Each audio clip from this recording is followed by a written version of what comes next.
स्वागत है दोस्तों हमारी टॉकिंग बुक सीरीज में। हमारी आज की टॉकिंग बुक सीरीज की पुस्तक है नारी संवेदना।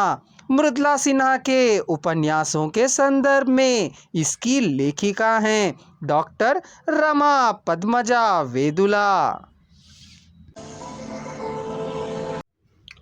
अंतर्राष्ट्रीय सम्मेलनों में भागीदारी।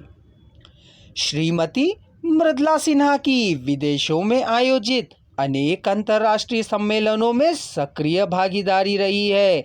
1983 में इन्होंने मॉरिशस में भारतीय प्रवासियों पर आयोजित एक अंतर्राष्ट्रीय सम्मेलन में भाग लिया। 1996 में जर्मनी गए एक 5 सदस्यीय प्रतिनिधि मंडल की एक सक्रिय सदस्य रहीं। राजनीति में महिलाओं के सबलीकरण पर आयोजित विश्व सम्मेलन में भाग लेने के लिए 1998 में फिलीपींस गईं। 1998 मार्च में महिलाओं की स्थिति संबंधी समिति की बैठक में संयुक्त शब्द संघ में भारत सरकार के प्रतिनिधिमंडल का नेतृत्व किया। 1999 सितंबर में लंदन में आयोजित विश्व हिंदी सम्मेलन में भारत सरकार के प्रतिनिधि मंडल के सदस्य के रूप में भाग लिया।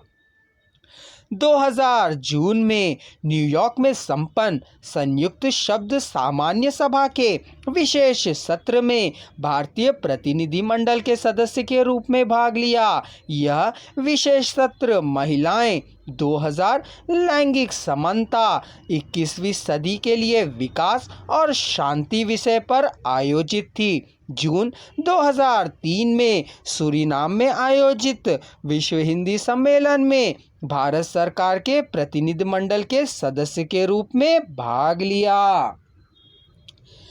मृदुला सिन्हा जी का साहित्यिक प्रतिक्रियाएं।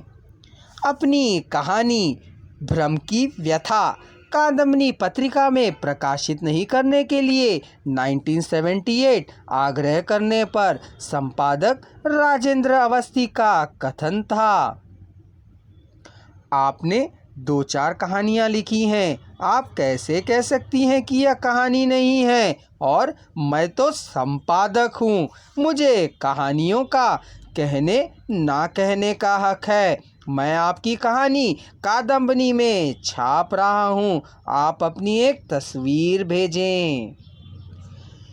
अनशन कहानी को पढ़कर श्री श्रीपत रॉय प्रेमचंद्र के पुत्र और कहानी पत्रिका के संपादक ने कहा, लेखिका की कहानी में प्रेमचंद जी का कथानक है, बहुत बड़ी संभावनाएं हैं लेखनी में।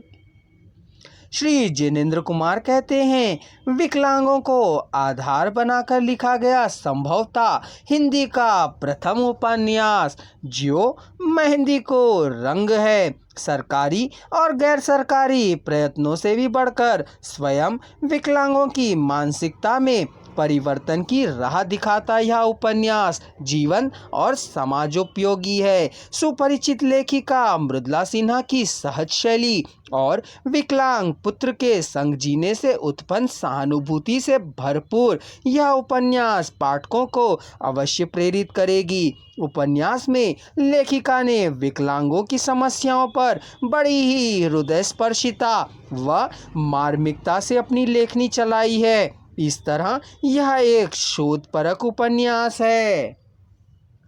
श्री अटल बिहारी वाजपेयी ने जियो मेहंदी को रंग के लोकार्पण में कहा था, यह सच है कि एक समय पंजाब के खेत चंद वहशियों द्वारा खून से रंजित किए जा रहे थे। बिहार की नदियों में भी जातिगत हिंसा में मारे गए निर्दोषों की लाशें तैर रही हैं, परंतु लेखिका का उद्देश्य महज पंजाब और बिहार की सच्ची कहानियां कहना भर नहीं है। इनकी लेखनी ने संपूर्ण भारतीय समाज की समस्याओं में भी अनेकता में एकता ढूंढने का प्रयास किया है।